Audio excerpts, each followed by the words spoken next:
আচ্ছা, বাংলাদেশে কি গান বাজনা সুফি সাধক বা মাজার মুর্শিদি এসব শেষ হয়ে যাবে? কয়েকদিন পরে কি আউল বাউল এসব গানও বন্ধ করে দিবে, বা এরকম গ্রামীণ যেসব ঐতিহ্য আছে বাংলাদেশের ঐতিহ্যবাহী সেসব বন্ধ হয়ে যাবে?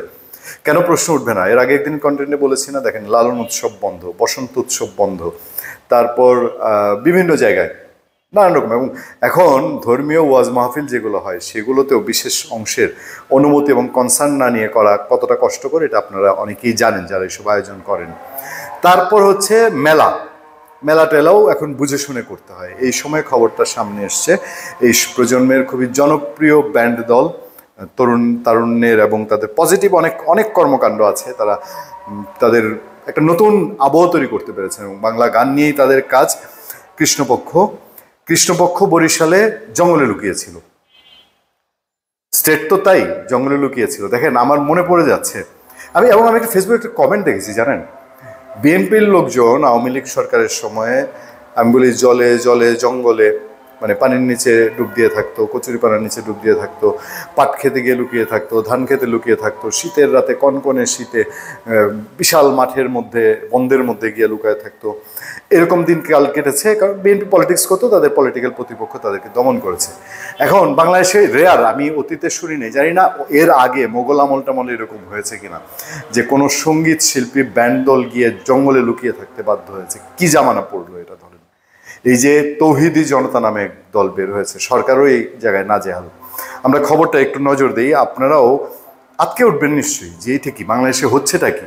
মানে আমরাও তো বিশ্ববিদ্যালয় জীবন পার করে এসেছি, রাত ভর বলবো না, অন্তত একটা দুটা পর্যন্ত বিশ্ববিদ্যালয়ে বছরে এক দুইটা প্রোগ্রাম সমস্ত ব্যাচের হয়। এবং উচ্ছৃঙ্খলপনতা যদি বলেন সেটাও সবসময় রোধ করে, এটা যুগে যুগে থাকে। সবাই তো তা করে না, আনন্দ উল্লাসই করে। আতঙ্কে জঙ্গলে লুকিয়েছিল ব্যান্ড কৃষ্ণপক্ষ, ইন্ডিপেন্ডেন্টের খবর। তবে একটা জায়গায় আমার শুরুতে আপত্তি আছে, দেখেন বরিশাল বিশ্ববিদ্যালয়ের সাংস্কৃতিক সংগঠন চারুকলা সংসদ ববিচাস আয়োজিত কনসার্টে শিক্ষার্থীদের বাধার মুখে ব্যান্ড কৃষ্ণপক্ষকে অনুষ্ঠান বন্ধ করতে হয়েছে।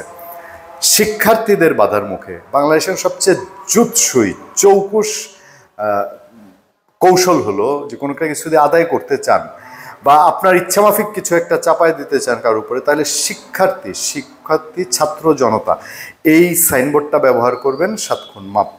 এখানেও বলা হচ্ছে শিক্ষার্থীরা বন্ধ করে দিয়েছে। আচ্ছা, মঙ্গলবার রাতে বিশ্ববিদ্যালয় মুক্তমঞ্চে বাসন্তিক উৎসবের অংশ হিসেবে কনসার্ট চলছিল, তবে রাতে 12:30টার দিকে কিছু শিক্ষার্থী জড়ো হয়ে চেয়ার ভাঙচুর করে। এ ঘটনায় ব্যান্ডটি তাদের ভাঙা সাইকেল গানটি দ্রুত শেষ করে মঞ্চ থেকে নেমে যায়। তবে বিক্ষোভ বাড়তে থাকলে তারা গাড়িতে করে পাশের জঙ্গলের রাস্তায় অবস্থান নেয়, সেখানেই প্রায় 2 ঘন্টা লুকিয়ে থাকে ব্যান্ডটির 7 সদস্য। বিষয়টি নিয়ে ইন্ডিপেন্ডেন্ট ডিজিটালের সঙ্গে কথা বলেন দলটির গায়ক তারেক হোসেন। একটু হাসছি কারো জানেন, মানে এটা ভাগ্যের নির্মম পরিহাস আর কি। এটা মানে রম্যরসের হাসি না, পরিহাসের বা দুঃখের হাসি বলতে পারেন। জানান রাত 12:50 থেকে 3:20 পর্যন্ত তারা বরিশাল বিশ্ববিদ্যালয়ের পাশে একটি ঘন জঙ্গলে লুকিয়ে থাকতে বাধ্য হন। এ সময় গাড়ির সব লাইট বন্ধ রেখে নীরবে অপেক্ষা করেন যাতে কোনো সংঘর্ষ শিকার না হন।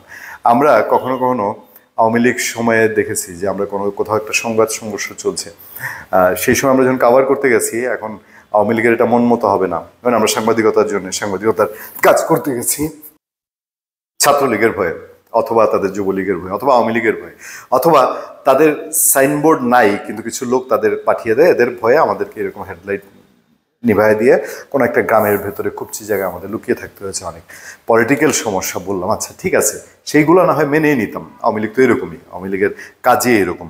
কিন্তু এখন এরা কারা যাদের কারণে বাংলাদেশে একটা জনপ্রিয় ব্যান্ড দলকে এক জায়গায় কনসার্ট করতে গিয়ে লুকিয়ে থাকতে হবে? আজকাল সিনেমার নায়িকারা শোরুম উদ্বোধন করতে যেতে পারে না, বাধা দেয়। নায়িকা হওয়ার কারণে নায়িকারা এটা উদ্বোধন করতে পারবে না, মানে একটা তাজ্জব লীলা খেলা শুরু হয়েছে। ওই যে ব্যান্ড দলের যিনি প্রধান তিনি বলছেন যে ববিচাসের আয়োজকদের প্রাণভরা আমন্ত্রণ ও ব্যবস্থাপনা সবই ভীষণ সুন্দর ও অমায়িক ছিল। সমস্যা যা কিছু তা শুরু হয় স্টেজে নামার কিছুক্ষণ আগে। স্টেজের বিপরীত প্রান্তে মানে উল্টাপাল্টা হইচই শুরু হয়, বিভিন্ন স্লোগান দিতে থাকে। এবং আমি পুরো নিউজটা পড়ে আমি যেটা বুঝলাম সেটা হচ্ছে যে বলা হচ্ছে 2টা হলের নাম দেওয়া হয়েছে এখানে, ছাত্রদের হল। তাদের নাকি পড়াশোনায় ব্যাপক ডিস্টার্ব হচ্ছিল এই রাত বিরাতে কনসার্ট হওয়ার কারণে। হঠাৎ শের বাংলা হলো বিজয় 24 হলের কয়েকজন ছাত্র লেখাপড়ায় বিঘ্ন ঘটার কথা বলে হইচই শুরু করেন। এক পর্যায়ে 2 হলের শতাধিক শিক্ষার্থী বিক্ষোভ মিছিল নিয়ে মুক্ত মঞ্চের দিকে আসেন। সে সময় কিছু চেয়ার, মনিটর ও বাঁশের বেড়া ভেঙে ফেলা হয়। কোনো উল্লেখযোগ্য বা কোনো গোষ্ঠীর স্লোগান শিল্পীরা শুনতে পাননি, এটা বলেছেন। রাত 1:30টার পর নতুন ভারপ্রাপ্ত প্রক্টর ডক্টর সোনিয়া খান সনি ঘটনাস্থলে এসে শিক্ষার্থীদের তোপের মুখে পড়েন। পরে ভারপ্রাপ্ত প্রক্টর সিদ্ধান্ত নেন এখন থেকে রাত 9টার পর ক্যাম্পাসে আর কোনো অনুষ্ঠান হবে না। একদম সিদ্ধান্ত চূড়ান্ত, ফাইনাল।